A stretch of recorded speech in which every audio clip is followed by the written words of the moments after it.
And we are back. We're going to talk Marvel's Avengers, and the conversation is free to play. I know things are happening in a good way. Why? Kalika-lika-low.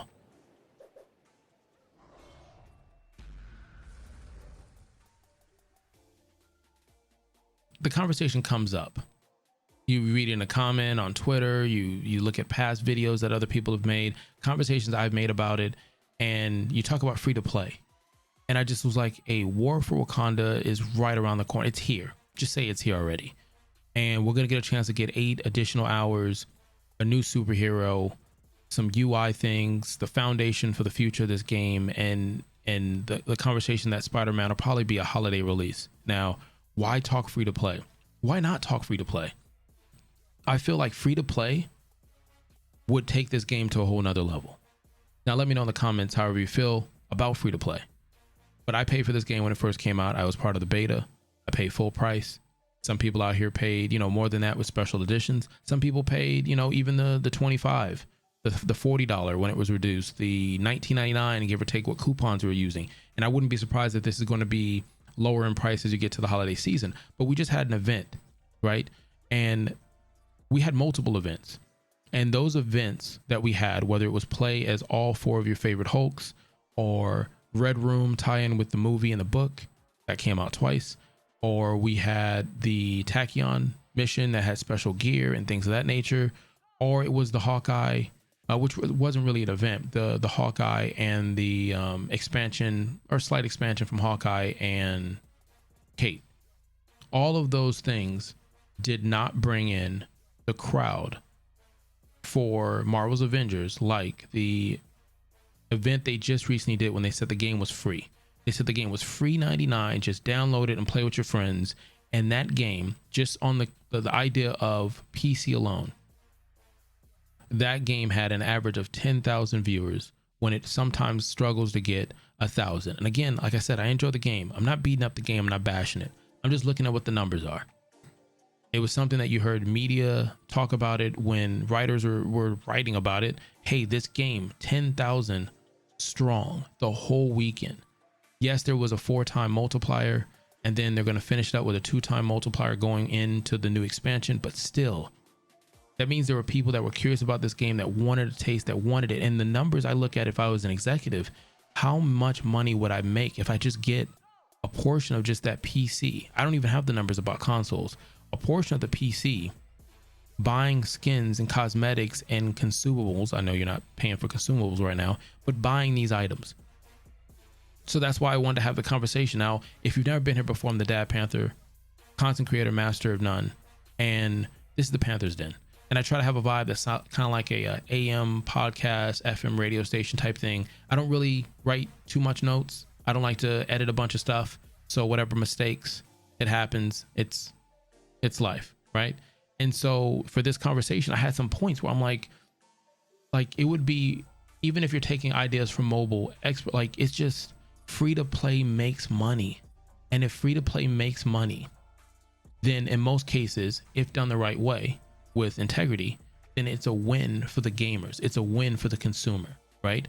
If the conversation is whether or not this game is going to go past year 2, because the conversation is what happens in year 2? Because what I expect is we get one more year with Captain Marvel involved, and then the conversation for free to play pops in, right? Because I don't think it happens sooner. The conversation is you have to pay for this. If you don't have a lot of people buying this game, you can't keep developing the game, right? Isn't that how it works? The publishing, which I believe is Square, they pay for the bills and everything like that. And then Crystal Dynamics has executives. They manage and figure out how they want to do it.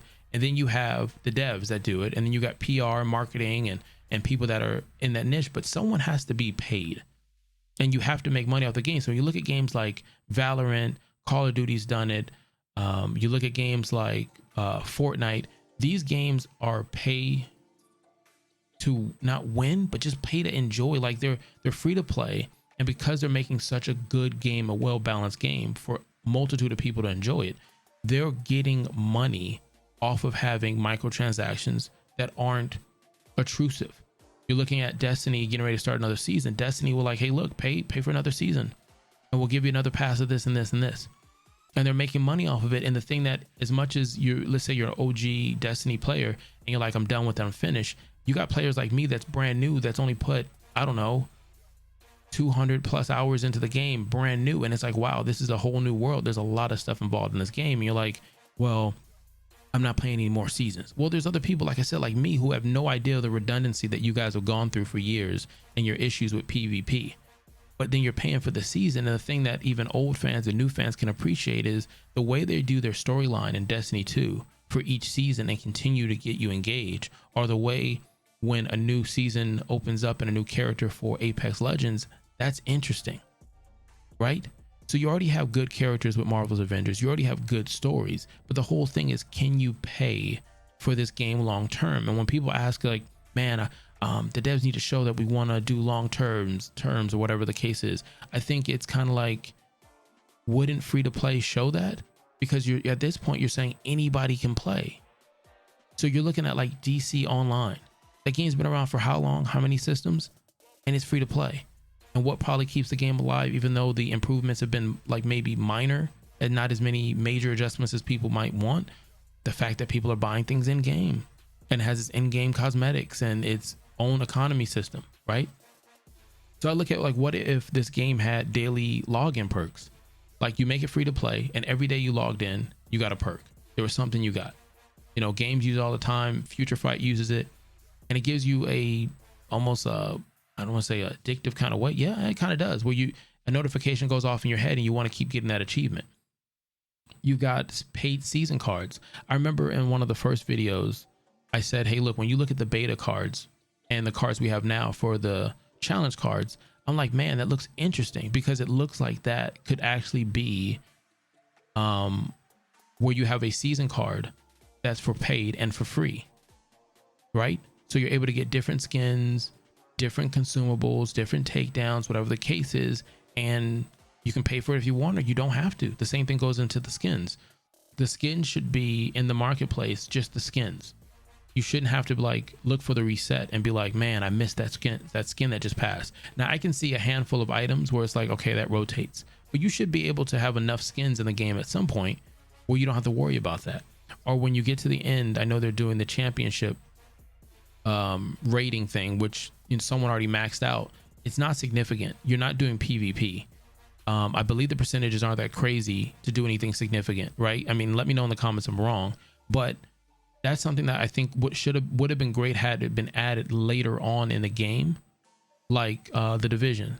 The Division had it set up where it was like, hey, look, you're playing the Division, you've already gone through all these years, year 2, 3, you got an expansion. Let's keep them kind of busy.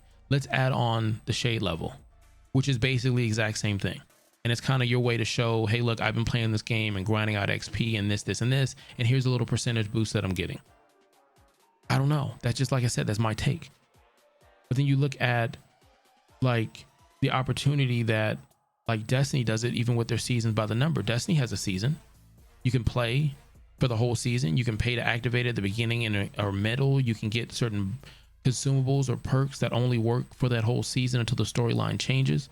So if the story was space for the season 2, then things will pertain to space. Skins will pertain to space. And then when you get to the next season, those are gone. And for that whole season, you can pay for it if you want to, some of them. And then sometimes those items will, like season 2 will pop back later on, like Fortnite does.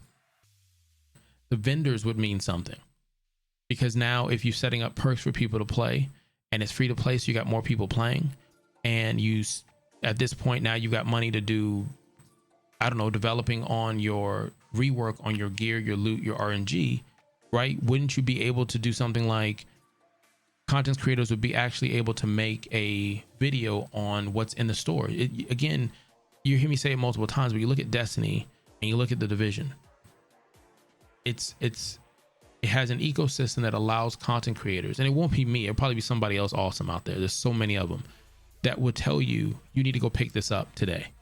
Here's the role, here's the reason why, pick it up. But because it doesn't, there's a chance where you don't even look at the reset for that. Co-op filled, right? So by you doing free to play, you don't have an issue of matchmaking. if everything works out smooth and you even do something where like cross save, cross progression, say that 15 times fast, you're able to, someone like me, I really want to play this game on PC. I play it on PlayStation 5 and I'm like, I would love to play with friends who are on PC, but I don't want to go through that grind all over again unless the free to play aspect pops up. And there's a mechanism that allows you to level up your team fast or save, cross progression. Division has in the game where you can pay, I think it might be $10, and you get to fast forward your character all the way to the end. Now, it might not be anything great for someone playing the game new, but if you're playing the game for the 4th time on your 6th character, it might be like, screw it, let me go ahead and get it. And some of those were included into the expansion that you already bought. So you bought the expansion, now you can level up a character or two for free 99. Some of the perks could be grandfathered in. What I mean by that, I wouldn't know the answer to. Maybe you do in the comments, but yeah, it's gonna suck to tell everybody that this game is free and people paid X amount of money for their copy, one way or the other. But I'm pretty sure if you told them ahead of time, you gave them some cool limited edition skins and banners and takedowns where people are like, oh, they're OG, they bought it from the beginning, they got this, they got that. I don't know if they would feel some type of way. Like, I've got friends that have been playing Destiny from the jump versus someone that jumps in free, and there's items they have, they've got certain badges and achievements and nicknames and things like that that somebody new might not have, or somebody who didn't pay for the season pass. The other thing about it is that the player base grows. Once again, 10,000 people on PC. That means on average, maybe someone's spending money. And if they are, that means now you can do more developmenting for better flow on microtransaction with more variety and more premium content. So now you can pay for more stuff. Now you can get more devs to come into the studios and do more things that the community asked for and the community needed, because now you have people playing the game. You sell the game to get a player base. You sell the game to make money. If the game's not selling, and we'll see what happens with the expansion that comes out, if the game's not selling and people aren't playing it, but they're playing it when it's free and they're buying cosmetics while it's free, I'm just saying. Now, if you're making a game that people enjoy, and I think a majority of people enjoy this game, the fighting mechanism is a great foundation. The look, the detail that they put into the voice acting, the storyline is intriguing. There's so many things that are good with the game, and the reworks that they're working on makes this game, in my opinion, look completely different when it passes their first year. Getting into the holiday season, you make the player base happy, they're going to spend money. That's just what it is. And again, at the end of the note, as we get to the end of this, free to play, money wise, is a long-term plan. Having a game where it buys, you buy blah, blah, blah copy and you have to buy it again next year, or you buy the copy and you pay $60 or $20, or you get it for free based off of promotion, and then you don't spend any cosmetics. That's it, right? And they have to keep making content for it, versus you make it free to play. People come in on events, they play because this event ties into a movie, right? So now they have more resources because now they're doing more skins you want, more consumables, more takedowns, more missions, more comics. You get a pattern every time you hit your level cap. You have the synergy of the gear, the loot, the RNG, where you're like, man, this game is fun to play and rewarding for my time. And it's free to play. So matchmaking is full. The game looks good. I just saw this movie or television show on Disney Plus. Now I can turn on the game and play as that character. I just think it'd be so rewarding. Now, do you do it now? No, I think it's too soon. Do you do it the holiday season? No, but I wouldn't be surprised if there's 2 more events that are similar to this. It was just, in my opinion, too popular for it not to be.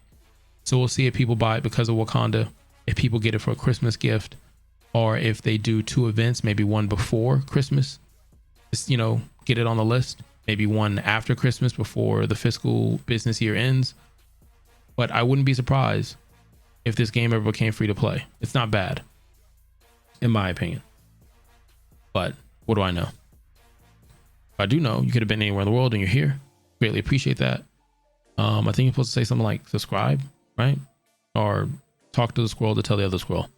Till next time, kalika-lika-lao. Bye.